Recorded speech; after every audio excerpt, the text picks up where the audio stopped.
Hello everyone, welcome to my channel. আশা করি আপনারা সবাই খুব ভালো আছেন। কোকো আর তানভি চ্যানেলে আপনাদেরকে অনেক স্বাগত জানিয়ে আজকের এই ব্লগটা শুরু করলাম। আশা করি আপনাদের দেখতে অনেক ভালো লাগবে। যদি ভালো লেগে থাকে তাহলে প্লিজ চ্যানেলটাকে সাবস্ক্রাইব আর একটা লাইক করতে ভুলবেন না।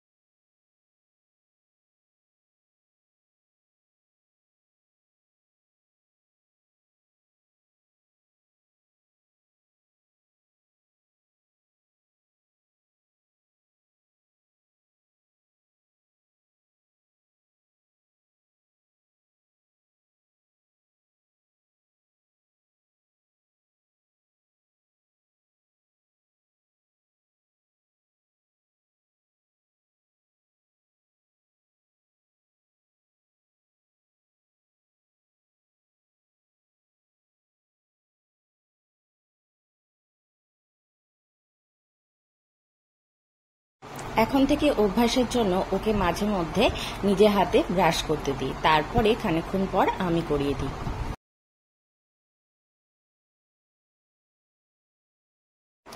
তানভি ওর পাপাকে তো সারা মাসে পায় না সেইভাবে, কিন্তু যখন পায় তখন কতটা আনন্দ করে সেটাই তোমাদের কাছে শেয়ার করছি।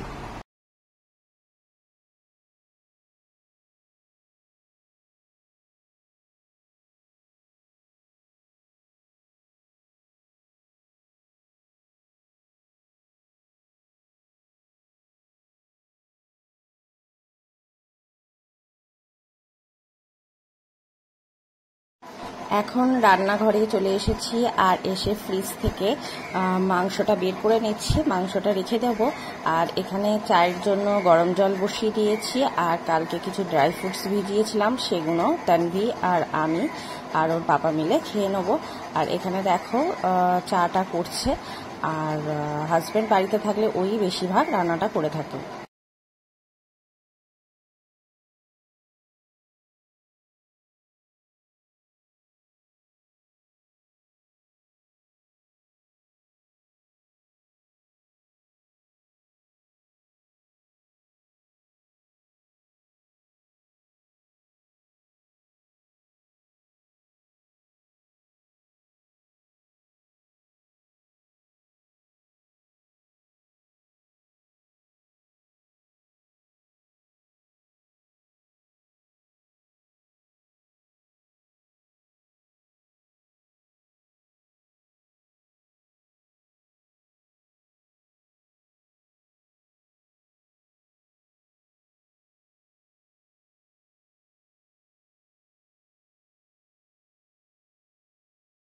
এমনিতে তো হাজব্যান্ড বাড়িতে থাকে না, কিন্তু বাড়িতে থাকলে এরকম খুঁটিনাটি ঝগড়া আমাদের হয়ে থাকে, যেগুলো খুব হাসি।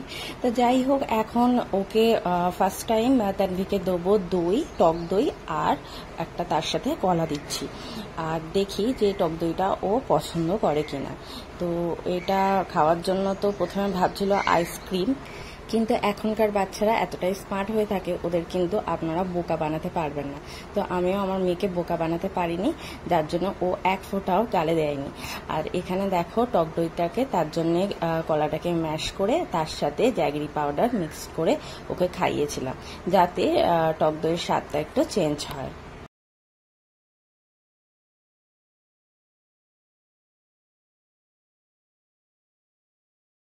কোকোরও ব্রেকফাস্ট করা কমপ্লিট হয়ে গেছে, আর এখানে আমাদের সবারই ব্রেকফাস্ট করা কমপ্লিট হয়ে গেছে, যার কারণে যে থালা বাসনগুলো পড়েছিল সেগুলো একটু মেজে রাখছি, আর তার সাথে মাংসটা একটু ধুয়ে রাখবো। মাংসটা আমার হাজব্যান্ডই রান্না করবে। আর এখানে দেখো, এই প্রত্যেক দিনই আসে আমার সাথে দেখা করতে, একটুখানি বিস্কুট আর মুড়ি খেতে।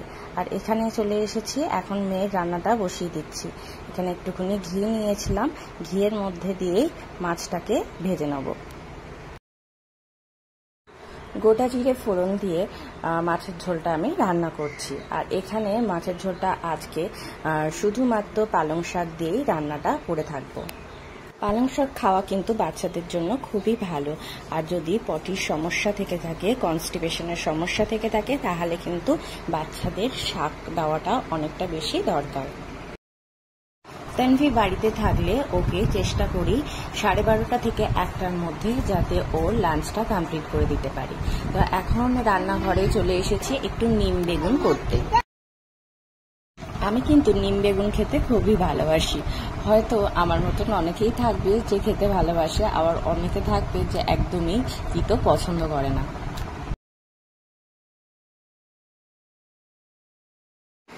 নিম পাতাগুলো আমাদের বাড়ির গাছেরই নিম পাতা, আর এগুলোকে ভালো করে ধুয়ে এরকম শুকনো খোলায় ভেজে নিয়েছিলাম।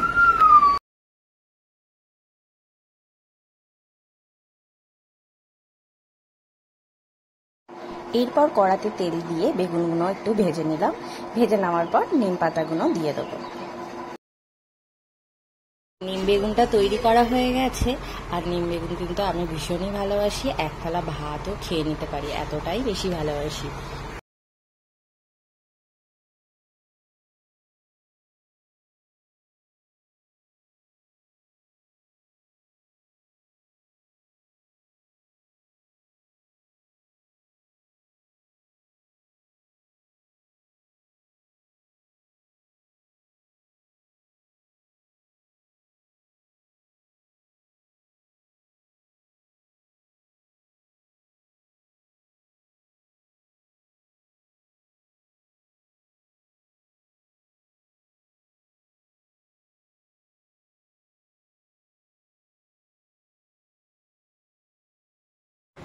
এখন বিকেল হয়ে গেছে, আর হাজব্যান্ড একটু কফি বানিয়েছিল, আর সেটা চানাচুর দিয়ে খেয়ে নিচ্ছি।